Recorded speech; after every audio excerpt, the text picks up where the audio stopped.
I've really been interested in understanding this political figure, Helen Zille, in South Africa. Many, the likes of Rob Hersov, call her lioness.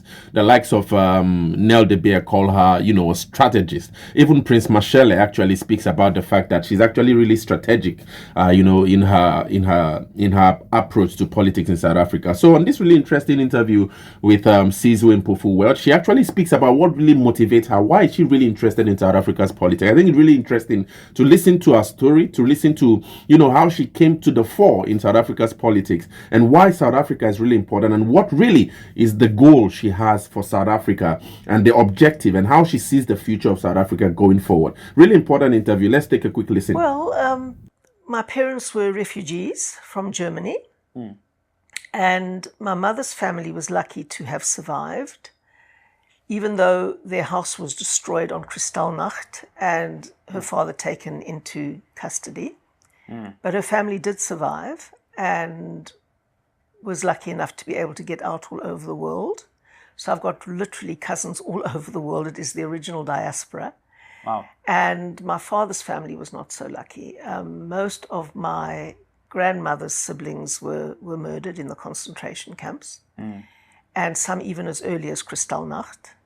And so I've done a lot of research now, even since I wrote the book, into what happened to them. And one of my great cousins was taken in and used as an experiment for Mengele and injected with smallpox, that kind of thing, So that was my father's family. My father's family really went through a terrible, terrible time in the concentration camps, and very few of them survived. So the interesting thing is that I didn't know that. Wow. I didn't know that till after my dad had passed on. Wow. He never told us. I don't know why he never told us. I think he never told us because he always used to say, you aren't a victim, you have opportunities, get on with your opportunities. And he was a very forward-looking person. He'd take the history, he'd internalize it, and he would move on. And that is a gift that he gave to us. And I only learned that afterwards when I was actually researching my past a bit so that I could write a bit about it in my book. Yeah. So when my dad passed away at 96, I read a lot of his papers. And I saw what an enormous effort he'd put into trying to track down where his cousins were and where his family was. And he tracked down that some of them had died, but he couldn't track down all of them. And so I decided to follow that up. And I was lucky enough to get to Yad Vashem and to be able to learn a lot about the family members of my father who had been murdered. Must have had quite a profound impact when you subsequently learned it. The impact it had on me was to look back in absolute admiration at my parents. They had come through hell, and they were unbelievably grateful to have their lives. And they were absolutely devoted to South Africa because South Africa had given them a chance to have a life. And they were appalled by the discrimination they saw around them in South Africa. And instead of backing off and saying, well, we're fine, we don't have to worry about other people, they did worry about other people. My mother joined the Black Sash very early on. My dad was a member of the Torch Commando. They were all very committed to equal rights in South Africa because they'd been through what they'd been through in Germany. And so, I was so impressed that my father never once said, oh, terrible things have happened to me and we were such victims. Nothing of that. It's we have an opportunity here, we make the most of it, we work to make South Africa a just country and get on with it. And I was really grateful for that attitude. Was there a moment in your life where your political consciousness sparked in particular? Yes, I had many moments like that. When we were growing up, we grew up certainly not in the middle class. My parents were reconstructing their lives. And, when you look at the pictures of my earlier house, you can see in the book that they corrugated iron walls. That's how our house was built, out of corrugated iron. And that was very common in those days because, people were coming out of the Depression, the poor white era, It was absolutely common. We were not wealthy people.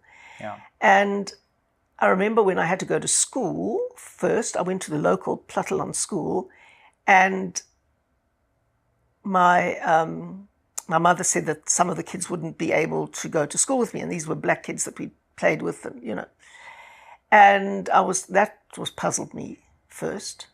And then you get over it. You don't ask lots of questions as a kid. But what I remember incredibly clearly when I was in primary school, young, they used to feed us because it was still the end of the poor white era, and we had many people who were really, they did not have shoes. I went to school and I had shoes. And there were many kids that didn't have shoes, and that was the real distinction. You either had shoes or you didn't have shoes, and it's because your parents couldn't afford shoes. That's why you came without shoes. And there was a feeding scheme once a week to give us protein. And they gave us a piece of cheese and a glass of milk. And at that point, they stopped the feeding scheme for black children. And I remember my mother being so outraged about it. And I came home and she said, you get your meals here, and they're taking away the cheese and the milk from poor children to give it to children who are not so poor.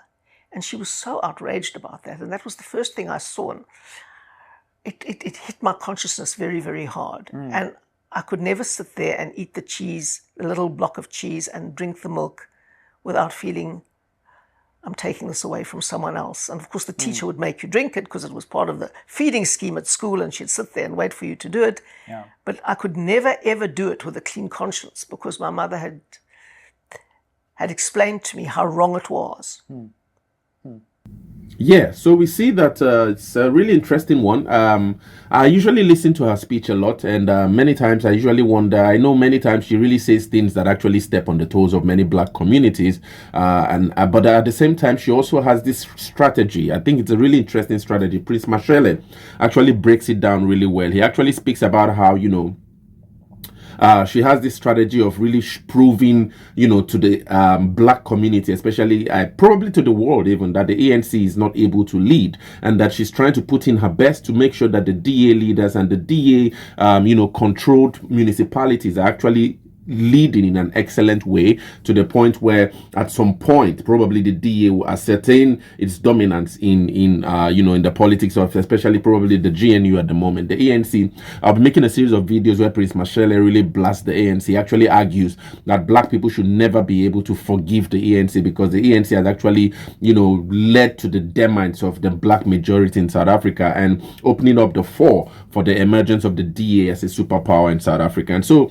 Helen Zille is actually seemingly preparing to step into those shoes with the excellence the DA ministers are bringing to the GNU at the moment, and trying to really do their best in trying to show how leadership from the DA's perspective can actually be. And so for me, it was really interesting to listen to Helen Zille's story and really understand what's her why in South Africa. Why is she really motivated? What wakes her up every morning as a South African politician, and what really is the future, the DA, especially from the perspective of Helen Zille, has in South Africa's political and power structures. Really interesting. But anyway, I don't know. What do you guys think about Helen Zille's speech here? Share your thoughts in the comments.